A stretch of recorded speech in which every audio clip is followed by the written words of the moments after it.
अस्सलाम वालेकुम। आप देख रहे हैं मेरा इंटरटेनमेंट टीवी। उम्मीद है कि आप सब खैरियत से होंगे। आज की इस इंटरेस्टिंग वीडियो में हम बात करेंगे ड्रामा सीरियल मेरी जिंदगी है तू की आने वाली एपिसोड एक ऐसे मोड़ पर पहुंचने वाली है जहां हर फैसला नई आग भड़का देगा, हर सच एक नया तूफान लेकर आएगा। तो आखिर तक जरूर वीडियो को देखें क्योंकि ये वीडियो बहुत ही इंटरेस्टिंग होने वाली है। कामयार आयरा के पेपर्स क्लियर करवा देता है। ये खबर सुनते ही आयरा की खुशी की कोई हद नहीं रहती। वो फौरन कामयार का शुक्रिया अदा करने के लिए इसके ऑफिस पहुंच जाती है। आयरा को अचानक देखकर सामने कामयार हैरान रह जाता है। आयरा जज्बाती होकर कहती है, कामयार प्लीज मुझे माफ कर दो। इतना सब कुछ हो जाने के बावजूद तुमने मेरी मदद की। तुम वाकई में बहुत अच्छे इंसान हो। मैं तुम्हें हमेशा गलत समझती रही। कामयार आहिस्ता लाहिजे में जवाब देता है, मैंने तुम पर कोई एहसान नहीं किया।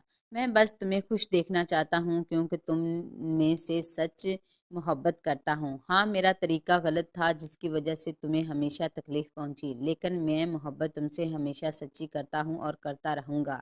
इसी लम्हे आयरा के फ़ोन पर अरफान साहब की कॉल आती है। वो गुस्से से कहते हैं, आयरा फ़ौरन घर पहुँचो। आयरा ऑफिस से फ़ौरन निकलती है और घर पहुंचते ही अरफान साहब इससे सवाल करते हैं कि तुम कामयार के ऑफिस क्यों गई थी। आयरा सच बता देती है कि बाबा उसने मेरी मदद की और मैं उसका शुक्रिया अदा करने के लिए गई थी। इसकी वजह से मेरा पूरा साल होने से बच गया। ये सुनकर अरफान साहब का गुस्सा और भी बढ़ जाता है। इसका मतलब तुम अभी भी कामयार से राब्ते में हो। आयरा घबरा कर कहती है, बाबा मुझे नहीं मालूम ये सब आपको किसने बताया। अरफान साहब सख्त लहजे में फैसला सुना देते हैं, बस हो गया, मैं फैसला कर चुका हूँ, तुम्हारी शादी खावर से ही होगी। ये सुनकर आयरा बिल्कुल टूट जाती है। वो अपनी सारी परेशानी फलक को बताती है। फलक इसे तसल्ली देते हुए कहती है, तुम परेशान मत हो, अभी इश्तियाक से बात करती हूँ। इश्तियाक फौरन कामयार के ऑफिस पहुंचता है और उसे बताता है कि इरफान साहब को पेपर्स वाली बात का पता चल चुका है। गुस्से में उन्होंने रिश्ता आयरा का उसके कजन खावर के साथ तय कर दिया है। ये सुनकर कामयार सख्त परेशान हो जाता है और वो कहता है, ये बिल्कुल गलत है, इसमें आयरा की कोई गलती नहीं, मुझे तो ये बात उसकी दोस्त ने बताई थी, मैं ऐसा नहीं होने दूंगा।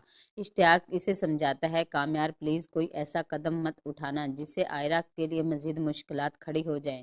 मगर अगले ही दिन कामयार खुद आयरा के घर पहुंच जाता है। अरफान साहब इसे देखते ही गुस्से से कहते हैं, तुम्हारी हिम्मत कैसे हुई यहाँ आने की। कामयार साफ लफ्जों में कहता है, मैं सिर्फ ये वाजिया करवाने आया हूँ, मैं आयरा के पेपर्स इसकी दोस्त के कहने पर क्लियर करवाए थे, मेरा आयरा से कोई ताल्लुक नहीं है और ना ही कोई राब्ता है।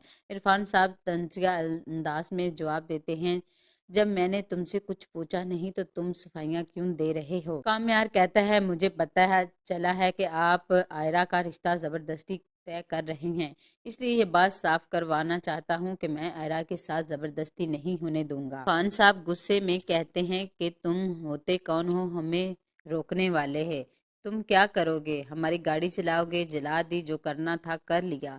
आयरा के कहने पर कामयार खामोशी से वहां चले जाता है। बाद में आयरा खुद खावर को भी समझाने की कोशिश करती है कि वो इस रिश्ते से खुश नहीं है, मगर खावर इंतहाई ढीठ साबित होता है। वो एक कदम पीछे हटने की बजाय और आगे बढ़ता है। अब सवाल यह है, क्या वाकई कामयार ही आयरा को खावर से निजात दिलवा सकेगा या फिर आयरा की ज़बरदस्ती एक ऐसे रिश्ते में बांध दी जाएगी जो कभी ना चाहती थी। कहानी अब और भी ज्यादा दिलचस्प होने वाली है। नाज़रीन, आपको क्या लगता है, आयरा किसकी हो पाएगी, कामयार की या फिर खावर की?